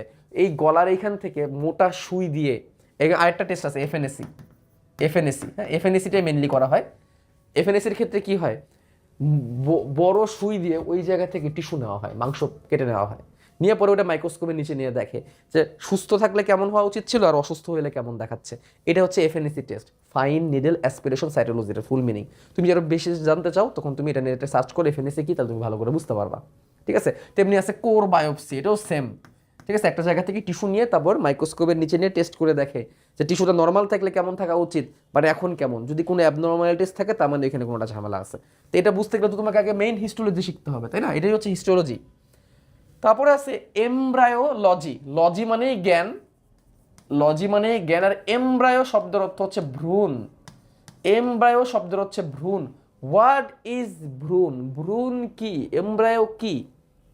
তোমরা তো এটা মনে হয় ক্লাস 8-এ পড়ছো যে মায়ের দেহতে থাকে ডিম্বাণু আর বাবার দেহ থেকে আসে শুক্রাণু, শুক্রাণু ডিম্বাণু মিলিত হয়, মিলিত হয়ে জাইগোট তৈরি করে, এক কোষে জাইগোট। এখন ধরো একটা একটা মুরগি যার দেহে আছে ডিম্বাণু আর একটা মোরগ যার দেহে আছে শুক্রাণু। মোরগ মুরগি, বিবাহিত মোরগ মুরগি, আর মুরগির একটা বাচ্চা হবে, মুরগি ডিম পারলো কেমনে? ওই ডিমের মধ্যে আসলে কি আছে? ডিমের মধ্যে শুক্রাণু আর ডিম্বাণু আছে। তাহলে শুক্রাণু আর ডিম্বাণু এটা যখন মিলিত হয় তখন তৈরি হয় জাইগোট। এটা যখন মিলিত হয় তখন তৈরি হয় জাইগোট। জাইগোট হচ্ছে একটা কোষ। সেই জাইগোট একটা থেকে দুইটা হয়, দুইটা থেকে চারটা হয়, চারটা থেকে আটটা হয় মাইটোসিস, কোষ বিভাজন প্রক্রিয়ায় ভাগ হতে থাকে। এইটাই তো মজা। দেখো নর্মালি তুমি একটা জায়গায় দুইটা কোষ রেখে দাও, লাভ নাই। আল্লাহ যদি চায় তখন সেখানে জীবন আসবে, জীবন এসে কোষটা বিভাজন হওয়া শুরু করবে। আদারওয়াইজ ফালায় রাখবা, বিভাজন হবে না। যেমন এই কলম কি বিভাজিত হবে? কখনোই হবে না। এই কলম কখনোই বিভাজিত হবে না, বিভাজন হওয়ার ক্ষমতা নাই। বাট কোষ বিভাজন হয়। বিভাজন হওয়া মানে কি? বড় হওয়া। দেখো এই যে গাছটা, এটা তো একসময় ছোট ছিল, তাই না? আমি দেখাই তোমাদেরকে। এই যে গাছের নিচে দেখো ছোট্ট একটা চারা আছে, কিন্তু ছোট্ট চারা আছে, দেখো নিচের দিকে ছোট্ট চারার মতো আছে। ওইটাকেও আলাদা করে লাগাই দিলে নতুন গাছ হয়ে যাবে। এই ছোট চারা কি একসময় এখন ছোট? ইনশাআল্লাহ যদি চায় এটা তো অনেক বড় হবে, তাই না? অনেক বড় হবে, বড় একটা বড় গাছ হবে। কেমনে হবে? এটাও তো একসময় ছোট ছিল। এই গাছটা কেমনে বড় হয়েছে? কোষ বিভাজনের মাধ্যমে। কোষই মেইন। কোষ একটা থেকে দুইটা, দুইটা থেকে চারটা, চারটা থেকে আটটা, আটটা থেকে 16, 16 থেকে 32, 32 থেকে 64, 64 থেকে 128, 128 থেকে 256, 256 থেকে 512, 512 থেকে 1024, 1024 থেকে 2048, 2048 থেকে 4096, এভাবে করে বাড়তে থাকে। এভাবে করে কি হতে থাকে? বাড়তে থাকে। বাড়তে বাড়তে পরে জিনিসটা বড় হতে থাকে। সেম এই ধরো মোরগ আর মুরগির ডিম থেকে ধরো ওই ডিমের ভিতরে এই হচ্ছে 5 দিন বয়সী একটা ভ্রূণ, এটাই ভ্রূণ। এই দেখো 6 দিন বয়সের ভ্রূণ, মুরগির মতো চেহারা হয়েছে। 10 দিন বয়সে দেখো কেমন হয়েছে। 12 দিন বয়সে দেখো কেমন হয়েছে মুরগির ভ্রূণটা। এই দেখো 18 দিন বয়স, এবং এরপরে 18 থেকে 21 দিনের মাঝখানে যে কোনো সময় মুরগিটা ডিম ফেটে বের হয়ে আসবে। এটাই হচ্ছে এমব্রায়োলজি। What is embryo? এই যে শুক্রাণু আর ডিম্বাণু মিলিত হয়ে যে জাইগোটটা তৈরি করে একটা কোষ, এই জাইগোট ভাগ হতে থাকে, ভাগ হইতে থাকে। কোষ বিভাজনের মাধ্যমে একটা সময় ভ্রূণ হয়, পরে ভ্রূণ এরকম করে বড় হইতে থাকে। ভ্রূণ এরকম করে কি হতে থাকে? বড় হইতে থাকে, বড় হইতে থাকে, বড় হইতে থাকে, বড় হয়ে একটা পূর্ণাঙ্গ জীব লাভ করে। তাহলে শুক্রাণু ডিম্বাণু মিলিত হয়ে তৈরি হয় জাইগোট। শুক্রাণু ডিম্বাণু মিলিত হয়ে তৈরি হয় জাইগোট। ওই জাইগোট থেকে হয় ভ্রূণ। হোয়াট ইজ ভ্রূণ? ভ্রূণ হচ্ছে দেখো একটা স্ট্রাকচার যেটা দেখতে একটা জীবের মতো। এই ভ্রূণ নিয়ে স্টাডি করাই হচ্ছে এমব্রায়োলজি, ভ্রূণ বিদ্যা। যেমন একটা গাছ, আমি তোমাদের আরেকটা জিনিস তোমাদেরকে দেখাই, এটা দিয়ে তোমরা ভালো করে বুঝতে পারো। আমার টার্গেট হচ্ছে তোমাকে একদম প্রপারলি শেখানো, হ্যাঁ? আধা মাধা কোনো মতো করে দিয়া শেখানো এটা আমার কাজ না। ধরো এটা একটা ছোলা, এটা একটা ছোলা, এটা কি একটা ছোলা? ছোলা, হ্যাঁ? ছোলাটাকে তুমি কি করলা?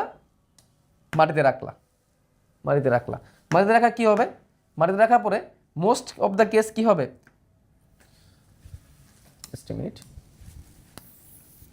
এই ছোলাটা কিছুক্ষণ পরে দেখবা ফেটে যাবে। ওয়েট, একটু দাঁড়াও।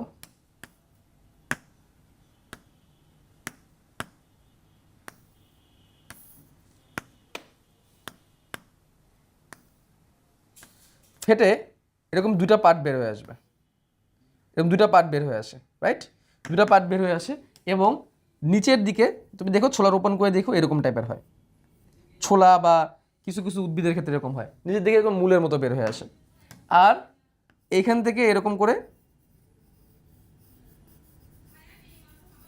এরকম করে বের হয়ে আসে, যেটাকে আমরা অঙ্কুর উদ্গম বলি, গাছের অঙ্কুর উদ্গম।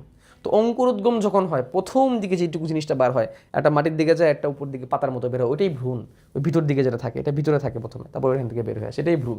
ভ্রূণ হচ্ছে তার প্রাথমিক অবস্থা, যেখান থেকে পরে হাত পা গজায়, ডালপালা হয়। পশু পাখি হইলে হাত পা গজায় ভ্রূণ থেকে, ভ্রূণের মধ্যে ছোটো ছোটো ছোটো হাত পার মতো অংশ থাকে, ওটাই বড় হয়, আস্তে আস্তে বড় হয়ে পূর্ণাঙ্গ হয়। তার আগ পর্যন্ত কোনো হাত পা বা চোখ মুখ এরকম কোনো স্ট্রাকচার থাকে না। ভ্রূণ হলেই তখন হাত পা চোখ মুখ এরকম একটা স্ট্রাকচার তৈরি হয়, তারপর সেটা কোষ বিভাজনের মধ্যে বড় হতে থাকে। এটাই এমব্রায়োলজি। এগুলো নিয়ে যেখানে শেখানো হয় এটাই এমব্রায়োলজি। তাহলে এমব্রায়োলজিতে কি করে? নিষেক থেকে পূর্ণাঙ্গ দেহ গঠনের ধাপগুলো পড়ানো হয়। হোয়াট ইজ নিষেক? এটা শুক্রাণু আর ডিম্বাণু মিলিত হইলে এটাকেই বলা হয় নিষেক। শুক্রাণু ডিম্বাণু মিলিত হওয়াকেই নিষেক বলে। নিষেকের পর থেকে পূর্ণাঙ্গ দেহ গঠনের ধাপগুলাই এখানে। তো এখানে কি কি পড়ানো হয়? এখানে ভ্রূণের বৃদ্ধি পড়ানো হয়, কিভাবে ভ্রূণটা বড় হচ্ছে, তারপর সেখান থেকে কীভাবে অঙ্গ গঠন হচ্ছে, এই ধারাবাহিক প্রক্রিয়াগুলো বোঝানো হয়। প্রথমে একটা ভ্রূণ তৈরি হলো, ভ্রূণ থেকে আস্তে আস্তে দেখো চোখ নাক মুখ হাত পা তৈরি হলো। এইগুলোই হচ্ছে এমব্রায়োলজির কাজ। অর্থাৎ আরও সহজ ভাষায় বললে মায়ের পেটে বাচ্চা থাকা অবস্থায় কীভাবে সেই বাচ্চারা আস্তে আস্তে বড় হয়, এটা এমব্রায়োলজি শেখায়। যেমন মুরগির ডিমে বাচ্চা মুরগি তৈরি হওয়ার ধাপগুলো পর্যবেক্ষণ করা, যেমন ডিমে তা দেওয়ার পর প্রথমে কোষ বিভাজন হয়, তারপর চোখ, পা, ডানা তৈরি হয়, ধাপে ধাপে দেখা যায় এই পুরো ভ্রূণ গঠনের প্রক্রিয়া বোঝাই হলো ভ্রূণবিদ্যার কাজ। এই পুরো ধাপটা কেমনে হচ্ছে তুমি ইউটিউবে সার্চ দিয়ে দেখো যে ডিম থেকে কীভাবে বাচ্চা হয়, দেখবা ডিমের খোলস তুলে ইনকিউবেটরে রেখে বাচ্চা উৎপাদন দেখাচ্ছে, ওটা দেখলে তুমি বুঝতে পারবা ভ্রূণ কি আর বাচ্চা কেমনে তৈরি হয়। সাইটোলজি দেখো মনে রাখবা, সাইটো শব্দের অর্থই হচ্ছে কোষ, সাইটো শব্দের অর্থই হচ্ছে কোষ, আর লগস মানে হচ্ছে জ্ঞান। তাহলে কোষ সম্পর্কিত জ্ঞান। আমরা তো একটু টিস্যু শিখছি তাই না, টিস্যু তৈরি হয় কি দিয়ে, অনেকগুলো কোষ দিয়ে। জীববিজ্ঞানের যে শাখায় কোষ নিয়ে আলোচনা করা হয় তাকে বলা হয় সাইটোলজি। এক একটা জিনিসের কোষ কিন্তু এক এক রকম ভাইয়া, এক একটা জিনিসের কোষ কিন্তু এক এক রকম, সব ধরনের কোষ একরকম না। আমি এই জিনিসটা আরো ভালো এক্সপ্লেন করছি আমার জীবকোষ ও টিস্যুর প্রথম ক্লাসে। আমার ইউটিউব চ্যানেলে চলে যাও, জীবকোষ ও টিস্যুর প্লেলিস্টে চলে যাও, তোমাদের দ্বিতীয় চ্যাপ্টারের প্রথম যে ক্লাসটা আছে সেখানে আমি তোমাদের একদম ক্লিয়ারলি দেখাই দিছি যে এক একটা কোষ এক এক রকম এবং এক একটা কোষের কাজ এক এক রকম। কেউ ভাববা না যে সব কোষ পৃথিবীর একরকম। একটু আগে তো তোমাদের বললাম কিছু কিছু জিনিস আছে যেটা আবরণ তৈরি করে, কিছু কিছু জিনিস আছে যেটা মেইন ভিত্তি তৈরি করে, কিছু কিছু জিনিস আছে যেটা হচ্ছে পানি বা খাবার পরিবহন করে। তাহলে স্বাভাবিক এদের কোষগুলোও তাহলে একই রকম হবে না। আমাদের হার্টের কোষ একরকম, আমাদের কিডনির কোষ একরকম, আমাদের ফুসফুসের কোষ কিন্তু একরকম, সব কোষ কিন্তু একরকম না। আমি তোমাদের একটা কিছু এক্সাম্পল দেখাই তোমরা ভালো করে বুঝতে পারবা। যেমন ধরো এই হচ্ছে আমাদের রক্তের কোষগুলা আমি তোমাদের দেখাই। এই দেখো রক্তের কোষগুলো, যেগুলোকে আমরা রক্তের কণিকা বলি। রক্তেও কোষ আছে, ভাবলে অবাক লাগে না? রক্তের কণিকা বলা হয় এগুলোকে। এই যে রক্তের কণিকাগুলো, এই যে লাল লালগুলো হচ্ছে লোহিত রক্তকণিকা, হালকা হালকা যেগুলো এগুলো হচ্ছে শ্বেত রক্তকণিকা, হলুদ হলুদগুলো হচ্ছে অনুচক্রিকা, এগুলো রক্তের। হ্যাঁ, এইগুলার শেপের সাথে এখন দেখো আবার নর্মাল একটা কোষের শেপ কিন্তু মিলবে না। এটা হচ্ছে নর্মাল একটা কোষ, ঠিক আছে? আমরা নর্মালি যে কোষটাকে আঁকাই এটা হচ্ছে সেই কোষ, ঠিক আছে? দেখো কোষের ভিতরে কত কিছু, এই যে দেখো নিউক্লিয়াস, এই যে এন্ডোপ্লাজমিক জালিকা, এই যে গোলজি বস্তু, এই যে মাইটোকন্ড্রিয়া, হ্যাঁ রাইবোজোম আছে এখানে অনেক। এটা হচ্ছে একটা সাধারণ একটা কোষ, ওকে? তারপরে ধরো তোমাদেরকে আমরা ব্রেনের একটা কোষ দেখাই, এটা দেখলে তোমরা অবাক হয়ে যাবা। ব্রেনের কোষ কেমন দেখতে, এই দেখো ব্রেনের কোষ, যেটাকে আমরা নিউরন বলি। কিছু জিনিস আমরা এখানে হাইড করতে হবে, একটা মিনিট। এই দেখো এটা হচ্ছে নিউরন, ক্লাস 8-এ মনে হয় পড়ছো নিউরন। এটা একটা কোষ, দেখছো এই কোষের কত শাখা পোশাখা। এই যে এখানে 3টা নিউরন আছে এখানে, এই যে একটা নিউরন, এই দেখো এটার ভিতরেও কোষ আছে, দেখো এটার ভিতরে নিউক্লিয়াস আছে, এটার ভিতরে এন্ডোপ্লাজমিক জালিকা আছে, এটার ভিতরে মাইটোকন্ড্রিয়া আছে। এইটা একটা কোষ, এর আবার দেখো হাত পা গোজাইছে, এটা আবার আরেক রকমের কোষ। এই নিউরন কোষ কি করে, সারা দেহের মধ্যে ছড়ায় যায়, আমাদেরকে অনুভূতি নিতে হেল্প করে, আমাদের হাত পা নাড়াইতে হেল্প করে, চলাচল করতে হেল্প করে এই নিউরন নামের কোষগুলা। তারপরে দেখো আরও অবাক হবা দেখলে লিভারের কোষগুলো দেখো কেমন। এটা হচ্ছে লিভার থেকে কাটা একটা অংশ, হ্যাঁ লিভার থেকে কাটা একটা অংশ। লিভারের কোষগুলো দেখো কেমন, ছোটো ছোটো ছোটো ছোটো ঘন ঘন হয়ে আছে। এগুলো হচ্ছে লিভারের কোষ। এই যে এখানে অনেকগুলো কোষ আছে লিভারের কোষগুলো হচ্ছে এরকম, ঠিক আছে? তারপরে যদি তোমাদের আরও দেখাই, তোমরা খালি অবাকই হইতে থাকবা। এটা আরও অনেক অবাক করার জিনিস। এটা কি দেখে মনে হচ্ছে বলো তো? এটা মাংস, হ্যাঁ মাসেল। এই যে ধরো আমরা মাসেল কাটলাম, মাসেল মানে মাংস। এই মাসেল কেটে মাসেলের কোষ বের করবো এখন আমরা। দেখো মাসেলের কোষ হচ্ছে যে এটা একটা মাসেলের কোষ, সুতার মতো অনেক লম্বা। মাংস খাওয়ার পর দেখবা, চিকেন ফ্রাই খাওয়ার পরে দেখবা সুতার মতো টান দিবা, যে মাংস অনেক বেশি সিদ্ধ হয়ে যায় সুতার মতো টান দিয়ে কিন্তু বের হয়ে আসে। খেয়াল করছো? খেয়াল না করলে আজকেই করবা, বা নেক্সট দিন যদি মাংস খাবা সেদিন দেখবা যে অনেক মাংস সিদ্ধ হয়ে গেলে আম্মুকে বলবো মাংস সিদ্ধ করে একটু দেখাইতে। খাওয়ার সময় দেখবা মাংস মুরগির ক্ষেত্রে বেশি ভালো বোঝা যায়, মাংস থেকে সুতার মতো টান দিয়ে বের করা যায়। ওই এক একটা সুতাই হচ্ছে একটা কোষ। তাহলে মাংসের কোষগুলা কেমন, এরকম লম্বা লম্বা সুতার মতো, দেখছো? সুতার মতো অনেক লম্বা, কিন্তু অনেক লম্বা, এরকম অনেক লম্বা লম্বা হয় মাংসের কোষগুলা। এগুলাকে মাসেল ফাইবারও বলে, মাংসের সুতাও বলা হয়। ফাইবার মানেই কোষ। তারপরে ধরো শুক্রাণু দেখায়, তুমি আরও অবাক হয়ে যাবা। শুক্রাণু, এই দেখো এটা শুক্রাণু দেখতে কেমন? শুক্রাণু কিন্তু একটা কোষ, এই পুরো শুক্রাণুটা কিন্তু একটা কোষ। এই দেখো এই যে এই শুক্রাণুর নিউক্লিয়াস, এটা হচ্ছে শুক্রাণু নিউক্লিয়াস, আছে বেগুন কালার যেটা, এই শুক্রাণু নিউক্লিয়াস, দেখছো লেজ বিশিষ্ট। এখন তোমার যদি ডিম্বাণু দেখাই, এই দেখো ডিম্বাণু। আচ্ছা ডিম্বাণুটা থাক, আমরা তো আরেকটা মাসেলের টিস্যু দেখি, ওই মাসেলের টিস্যুগুলো আবার অন্যরকম। দেখো এই মাসেলের টিস্যুগুলো কেমন, মাকু আকৃতির। এই আকৃতিটাকে মাকু বলে, যে এটাকে মাকু আকৃতির কোষ বলে। এই কোষের বাইরের জিনিসগুলো আমি সরাই দিই, তো তুমি ভালো করে কোষটা দেখতে পারবা।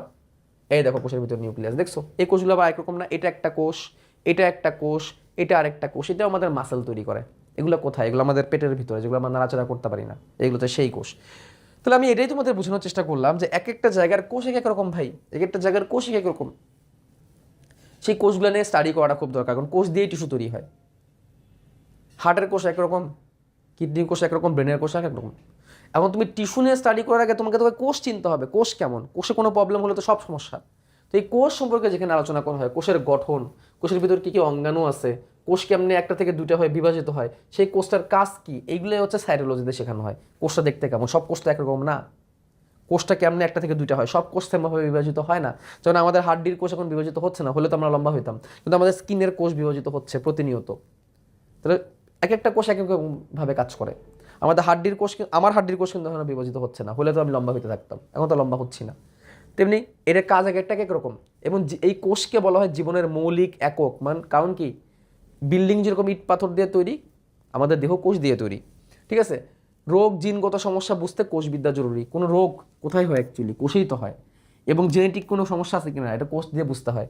যেমন এখানে একটা উদাহরণ দিচ্ছে, দেখো এই যে একজন মহিলা, তিনি ব্লাডের স্যাম্পল নিচ্ছে, ব্লাডের স্যাম্পলটা টেস্ট করতে রাখতেছে, টেস্ট করে মাইক্রোস্কোপের নিচে দেখছে যে নর্মালি কতটুকু ব্লাড থাকা দরকার, ব্লাডের মধ্যে কতটুকু লোহিত রক্তকণিকা থাকা দরকার। এগুলো হচ্ছে লোহিত রক্তকণিকা, যে দেখাইছিলাম লাল লাল অ্যালপেনলিবে চকলেটের মতো।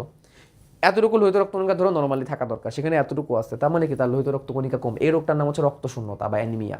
এই রোগটার নাম হচ্ছে রক্তশূন্যতা বা অ্যানিমিয়া। তাহলে কোষের কাউন্ট দেখে, রক্তের কোষের গুণে তারপর তুমি অ্যানিমিয়া হয়েছে কিনা চিহ্নিত করতে পারবা। অ্যানিমিয়া মানে কি? রক্ত স্বল্পতা। যখন রক্ত স্বল্পতা হয় তখন লোহিত রক্তকণিকার সংখ্যা কমে যায়, তখন লোহিত রক্তকণিকার সংখ্যা কমে যায়। নর্মালি 1 কিউবিক মিলিমিটার জায়গায় 50 লক্ষ লোহিত রক্তকণিকা থাকে, এটা এত ছোট। এটা যখন অনেক কমে যায়, 30 লক্ষের নিচে নেমে আসে, তখন সেটাকে রক্তশূন্যতা বলা হয়। সহজ হিসাব, রক্তশূন্যতা হিমোগ্লোবিন বা লোহিত রক্তকণিকা দেখে চেক করা যায়, ঠিক আছে? আচ্ছা, তো এই হচ্ছে সাইটোলজি। জেনেটিক্স বা বংশগতিবিদ্যা। জেনেটিক্স বা বংশগতিবিদ্যা, দেখো বাবা মার, এটা ইন্টারনেট থেকে ডাউনলোড করে একটা ছবি, বাবা মার চেহারার সাথে কিন্তু সন্তানের চেহারার মিল থাকে। দেখো প্রত্যেকের চোখের দিকে তাকায়, দেখো প্রত্যেকের চোখের স্ট্রাকচার সেম, মোটামুটি চুলের স্ট্রাকচারও কিন্তু সেম। দেখো মায়ের মতো মেয়ে চুল পাইছে, বাপের মতো ছেলে চুল পাইছে, ঠিক আছে? তাহলে মা বাবার বৈশিষ্ট্য সন্তান সন্ততি পায়। কেন পায় বলো তো? বাবার দেহ থেকে শুক্রাণু আসে, আর মায়ের দেহ থেকে ডিম্বাণু আসে, আর শুক্রাণু ডিম্বাণু মিলে হয় জাইগোট, আর সেই জাইগোট থেকে হয় কি ভ্রূণ, আর ভ্রূণ থেকে হয় নতুন একটা বাচ্চা। তাহলে বাচ্চার দেহের যত কোষ আছে সব তো আসলে বাবা মার এই শুক্রাণু ডিম্বাণু থেকেই আসা, বাবা মার দেহ থেকেই আসা। ওই জন্য বাবা মার সাথে সন্তানের চেহারার মিল থাকে। এটাই হচ্ছে জেনেটিক্স, এটাই বংশগতিবিদ্যা। বংশগতিবিদ্যা, বংশ বলতে বোঝাইছে বাচ্চা কাচ্চা, গতি বলতে নতুন নতুন বাচ্চা কাচ্চা তৈরি এবং তাদের মধ্যে কি মিল আছে। জেনেটিক্সের বৈশিষ্ট্য কিভাবে বাবা মা থেকে সন্তানে যায় তা এখানে শেখায়। এখানে জিন কি, ডিএনএ কি, ক্রোমোজোমের ভূমিকা কি, এগুলো শেখানো হয়। What is chromosome?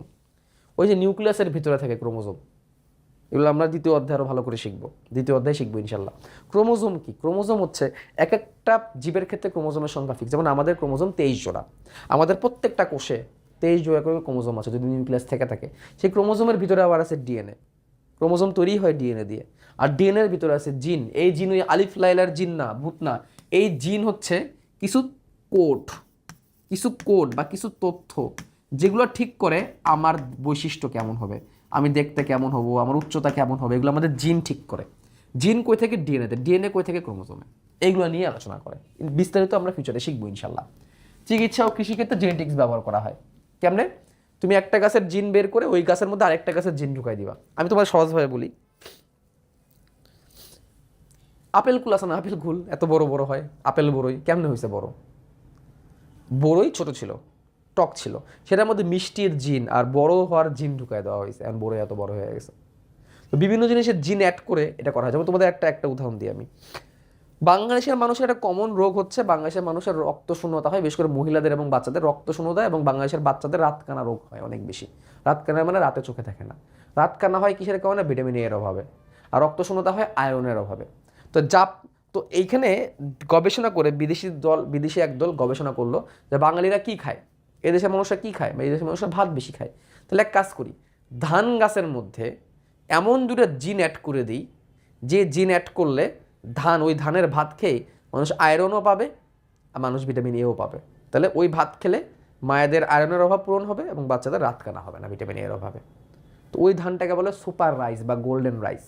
Super rice বা গোল্ডেন রাইস এটা বানাইছে। এটা বানাইতে গেলে অবশ্যই তোমাকে আগে কী করতে হবে, আগে তো জিন সম্পর্কে জানতে হবে, তাই না?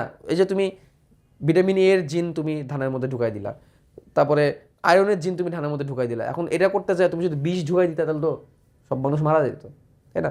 তোমাকে তোকে জানতে হবে কোনটা কোন জিন, কোনটা কোন জায়গায় আছে, কেমনে ঢুকাই কেমনে লাগাই, এগুলো আমরা বায়োলজির 14তম অধ্যায়ে শিখবো ইনশাল্লাহ ফিউচারে। তো এটাই ইভলিউশন বা বিবর্তন বিদ্যা। এটা নিয়ে অনেক অনেক মানে অনেক কন্ট্রোভার্সি আছে এই বিবর্তন নিয়ে, কারণ বিবর্তনবাদ নিয়ে মানে এটা মানা না মানা অনেক ব্যাপার স্যাপার আছে। মানে আমি নিজে বিবর্তনবাদের কথাগুলো তেমন একটা বিশ্বাস করি না। কিছু ছোটো ছোটো বিষয় আছে যেগুলো সাইন্টিফিক, তাছাড়া ম্যাক্সিমাম জিনিসই আসলে গোজামিল টাইপের, যেমন বানর থেকে মানুষ হয়ে যায়, এটা একদম পুরোপুরি গোজামিল।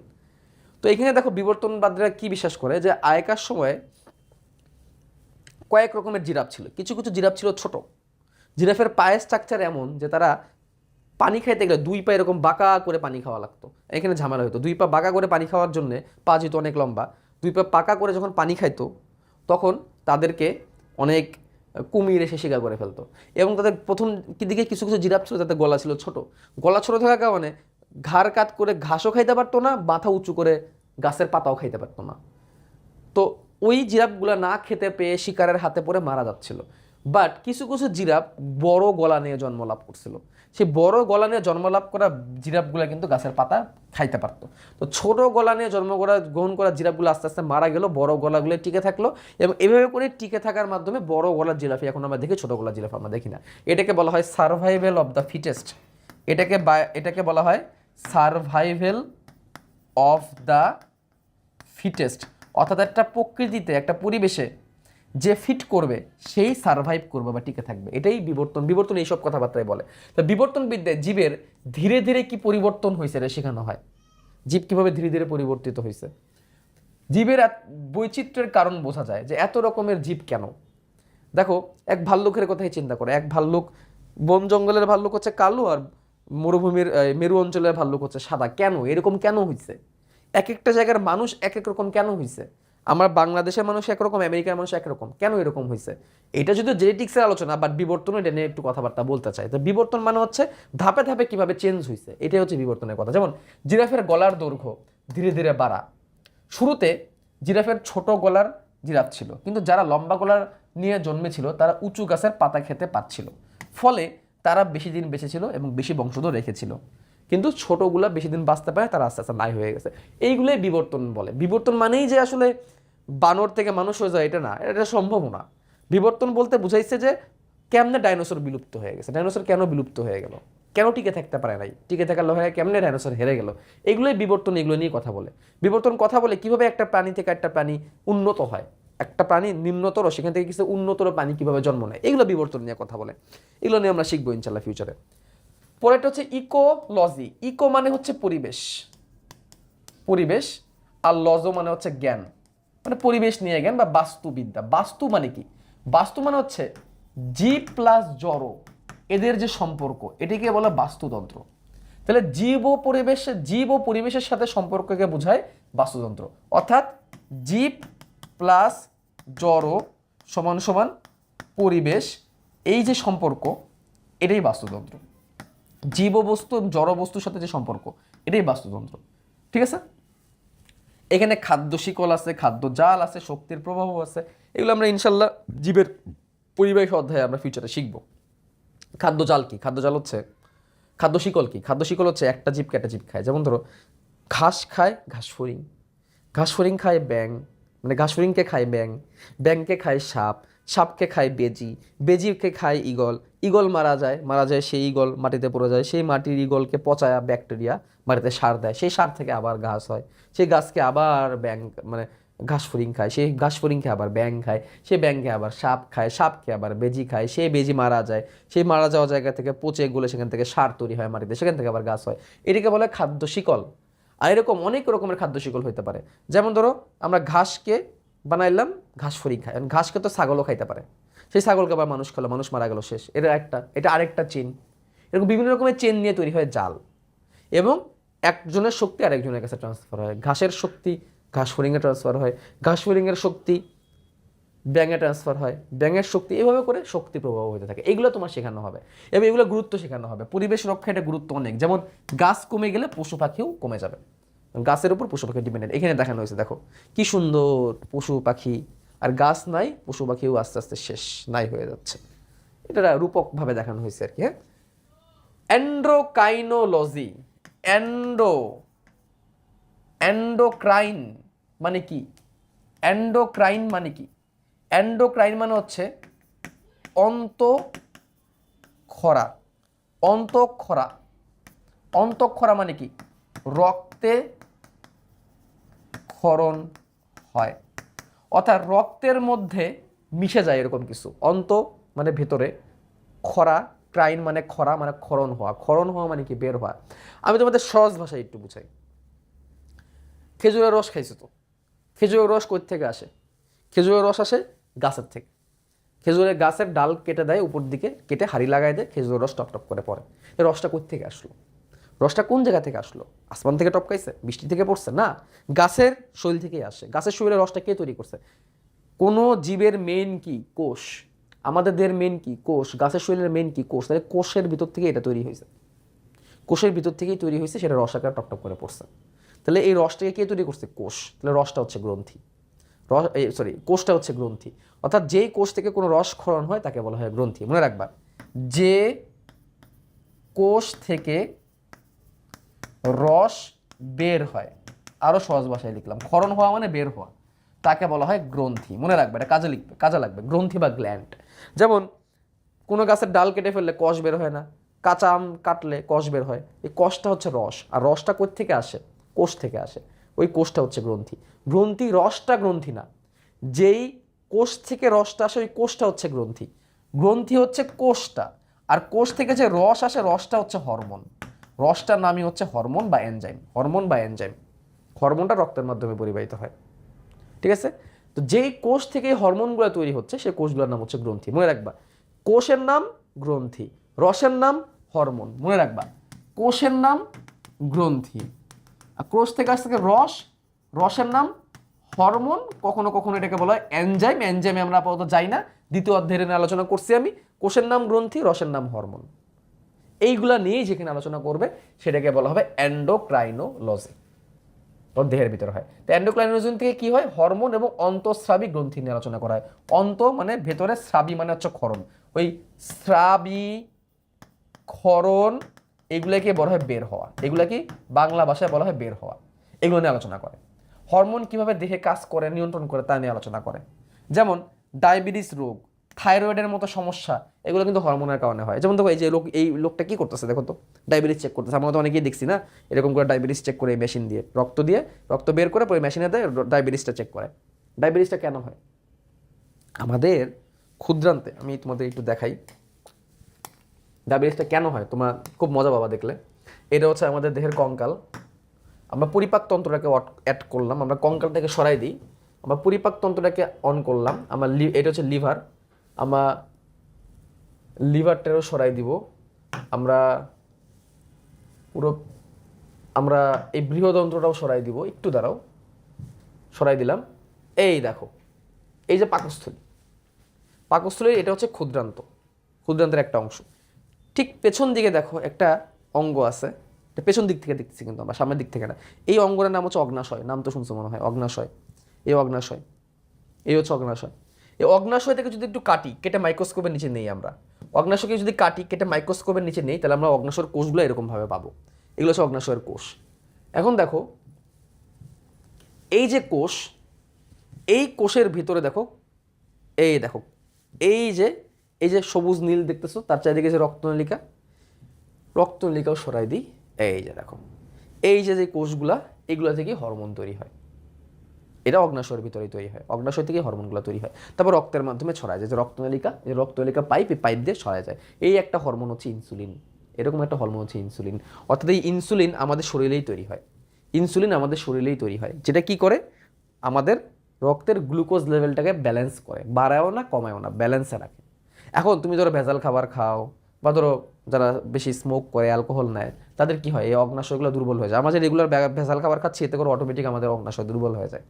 অগ্নাশয় যখন দুর্বল হয়ে যায় তখন কি হয়, যতটুকু ইনসুলিন হরমোন তৈরি করা দরকার সেই ইনসুলিন হরমোন অগ্নাশয় তৈরি করতে পারে না, তখনই আমাদের ব্লাড সুগার বেড়ে যায়, তখনই আমাদের ডায়াবেটিস হয়।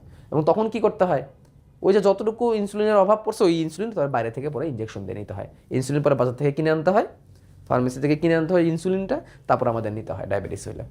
ইনসুলিন তো আসলে শরীরই তৈরি করে, ওটা যখন ঠিকমতো তৈরি হয় না তখনই সেটা আমাদের বাইরে থেকে নিতে হয়। ঠিক আছে, এই যে ইনসুলিন কম হলে ডায়াবেটিস হওয়া, তো ইনসুলিন কি একটা হরমোন, ইনসুলিন কি একটা হরমোন, এইগুলো নিয়ে আলোচনা করে হচ্ছে এন্ডোক্রাইনোলজিতে। ঠিক আছে, লাস্ট টপিক বায়োজিওগ্রাফি। বায়ো মানে জীব, জিও মানে হচ্ছে পরিবেশ, জিও মানে হচ্ছে ভূগোল, আর গ্রাফ মানে হচ্ছে চিত্র, চিত্র বা তথ্য। জিও মানে হচ্ছে ভূগোল বা পরিবেশ, আর বায়ো মানে হচ্ছে জীব। তাহলে জীবের ভূগোল, কোন জায়গায় কোন জীব আছে এটা নিয়ে আলোচনা করে। যেমন কোন জায়গায় কোন জীব বিস্তৃত, সেই জীব কিভাবে বন্টন হয়েছে, কিভাবে অভিযোজন হয়েছে। যেমন ধরো মরুভূমিতে উট পাওয়া যায়, কেন মরুভূমিতে উট পাওয়া যায়, কারণ উট অনেক পানি না খেয়েও থাকতে পারে, উটের পাগুলো অনেক লম্বা, যার কারণে মরুভূমির মরুভূমিতে অনেক তাপ উটের গায়ে লাগে না। উটের এই জায়গায় কুচ থাকে, এই কুচে অনেক ফ্যাট জমা থাকে, যার কারণে যেটাতে সে অনেকদিন খাবার জমা রাখতে পারে। উটের নাক আর নাকের সামনে এরকম পর্দার মতো আছে, ঠিক আছে, আমাদের নাই, কিন্তু আমার নাক তো খোলা, উটের নাক চাইলে বন্ধ করতে পারে। কেন, যখন মরুভূমিতে অনেক ঝড় হয়, ঝড়ে যাতে নাকের ভিতর ধুলাবালি ঢুকে নিয়ে যেতে পারে। তো মরুভূমির পরিবেশের জন্যই সে রূপান্তরিত হয়েছে, এই জন্য সে মরুভূমির জীব। অন্য একটা জীবরে মরুভূমিতে আনলে এক মরুভূমির ঝড়ার তাপেই সে মরে যাবে, সে টিকে আছে। তাহলে সে কেন ওই জায়গায় ঠিক আছে, কারণ ওই জায়গার জন্যই তার দেহের গঠনটা তৈরি, এবং ওই জায়গায় সে বন্টন হয়েছে। বন্টন মানে কি, বন্টন মানে কোন জায়গায় কে আছে, এটাকে বলা হয় বন্টন। কতটুকু আছে, মানে রয়্যাল বেঙ্গল টাইগার আমাদের সুন্দরবনে আছে, কতগুলো আছে, এখন সম্ভবত 125টার মতো আছে, 125 কি 145 এরকম হবে হয়তো। এটা হচ্ছে বন্টন, এক একটা জায়গায় এক এক রকমের প্রাণীর বন্টন, কোনো জায়গায় বেশি কোনো জায়গায় কম। ঠিক আছে, এটাকে বলো বন্টন। আর অভিযোজন মানে কি, খাপ খাওয়ানো, কোন পরিবেশে কে কীভাবে খাপ খাওয়াইছে এটাকে বলা হয় কি, অভিযোজন। মরুভূমিতে উট খাপ খাওয়াইছে, এজন্য সে ওইখানে থাকে। তো এটাই বলছে, এইগুলোরে কোথায় জীব থাকে, কেন সেখানে থাকে, কেন অন্য জায়গায় থাকে না, এগুলো নিয়ে আলোচনা করা। যেমন উট মূলত মরুভূমি অঞ্চলে পাওয়া যায়, কারণ উট মরুভূমির গরম ও শুষ্ক পরিবেশে টিকে থাকার জন্য উটের দেহ বিশেষ অভিযোজন হয়েছে। যেমন কুজে চর্বি জমা, এই যে কুজ, এই জায়গাটায় চর্বি জমা থাকে, কুজে চর্বি জমা, কম পানি খেয়ে বেঁচে থাকতে পারা, চড়া পা ইত্যাদি। তাই উট প্রধানত আরব, আফ্রিকা ও মধ্য এশিয়ার মরুভূমি এলাকায় বেশি পাওয়া যায়, আরব কান্ট্রিতে বেশি পাওয়া যায়। ঠিক আছে, তো কোন জায়গায় কে থাকে এটাই হচ্ছে আলোচনা। তো আমরা ভৌত জীববিজ্ঞানগুলো শিখলাম, ভৌত জীববিজ্ঞানগুলো খুব সুন্দর করে শিখলাম। এরপরে আমরা চলে যাবো ইনশাল্লাহ ফলিত জীববিজ্ঞানে। ফলিত জীববিজ্ঞান পরবর্তী ক্লাসে আমি তোমাদের দেখাবো। এবং তুমি যদি এখন মেন বইয়ে যাও, মেন বইয়ে গেলে পেয়ে যাবে, দেখো অঙ্গসংস্থান আমি বলে দিচ্ছি অলরেডি, যে বহি অঙ্গসংস্থান, অন্ত অঙ্গসংস্থান। ট্যাক্সোনমি কি করে, শ্রেণীবিন্যাসের নিয়ম নিয়ে আলোচনা করে। শারীরবিদ্যা, বিভিন্ন অঙ্গ প্রত্যঙ্গ কিভাবে শ্বসন হয়, রেচন হয়, সালোকসংশ্লেষণ, এগুলো নিয়ে আলোচনা করে। হিস্টোলজি, টিস্যুর গঠন, বিন্যাস, কাজ, এগুলো নিয়ে আলোচনা করে। ভ্রূণবিদ্যা, কিভাবে শুক্রাণু ডিম্বাণু তৈরি হয়, কিভাবে জাইগোট হয়, কিভাবে ভ্রূণ হয়, ভ্রূণ কিভাবে বড় হয়, পরিস্ফুরণ হওয়া মানে বড় হওয়া, বিকাশ হওয়া, এগুলো নিয়ে আলোচনা করে। পরিস্ফুরণ মানে হচ্ছে ভ্রূণটা কিভাবে ডেভেলপ হয়। কোষবিদ্যা, কোষের গঠন, কাজ, এগুলো নিয়ে আলোচনা করে। বংশগতিবিদ্যা, জিন ও জীবের বংশগতি সম্পর্কে আলোচনা করে। বিবর্তনবিদ্যা, পৃথিবীতে কিভাবে প্রাণ আসছে, কিভাবে জীব বিবর্তিত হয়েছে, সেটা কিভাবে বড় হয়েছে, এগুলো নিয়ে আলোচনা করে। ইভেন পৃথিবীতে কিভাবে প্রাণ আসছে সেটা বিবর্তন নিয়ে কথা বলে। বাস্তুবিদ্যা, প্রকৃতির সাথে জীবের সম্পর্ক নিয়ে আলোচনা করে। এন্ডোক্রাইনোলজি, এই যে হরমোন নিয়ে আলোচনা করে। জীবভূগোল, পৃথিবীর বিভিন্ন ভৌগোলিক সীমারেখা মানে কি, পৃথিবীর বিভিন্ন সীমারেখায়, যেমন ধরো ক্যাঙ্গারু ট্যাঙ্গারুগুলো সম্ভবত অস্ট্রেলিয়াতে পাওয়া যায়, এদিকে কিন্তু পাওয়া যায় না। তো কঙ্গারু সীমারেখা হচ্ছে ওই জায়গায়। এইসব সীমারেখায় জীব কীভাবে বিস্তৃত হয়েছে, কেন সেখানেই অভিযোজন হয়েছে, অভিযোজন মানে কি, টিকে থাকা, এইগুলা নিয়ে আলোচনা করা হচ্ছে জীবভূগোলের কাজ। এটি জীবের ভৌগোলিক বিস্তারের সাথে ভূমণ্ডলের শ্রেণীবিভাগ সম্পর্কিত বিদ্যা। জীবের ভৌগোলিক বিস্তার মানে কি, ক্যাঙ্গারু শুধুমাত্র অস্ট্রেলিয়ার দিকেই পাওয়া যায়, এদিকে কিন্তু পাওয়া যায় না। কেন ওইখানে আটকায় গেছে, কারণ ক্যাঙ্গারু ওই অস্ট্রেলিয়া থেকে এশিয়া মহাদেশের মাঝখানে বিশাল বড় একটা গ্যাপ আছে, এই গ্যাপের কারণে ক্যাঙ্গারু আর ওই সমুদ্র পার করে এদিকে আসতে পারে না। তো এই ভৌগোলিক বিস্তারের সাথে ভূমণ্ডলের শ্রেণীবিভাগ, কোন মাটিতে কোন গাছ হবে, কোন মাটিতে কোন প্রাণী হবে, এটা ঠিক করা লাগে, কারণ সব জায়গায় সব গাছপালা হয় না, সব প্রাণীও বাস করতে পারে না। এইটা নিয়ে আলোচনা করে হচ্ছে জীবভূগোলে। Thank you very much. তাহলে আমরা পরবর্তী ক্লাসে ফলিত জীববিজ্ঞান আলোচনা করব।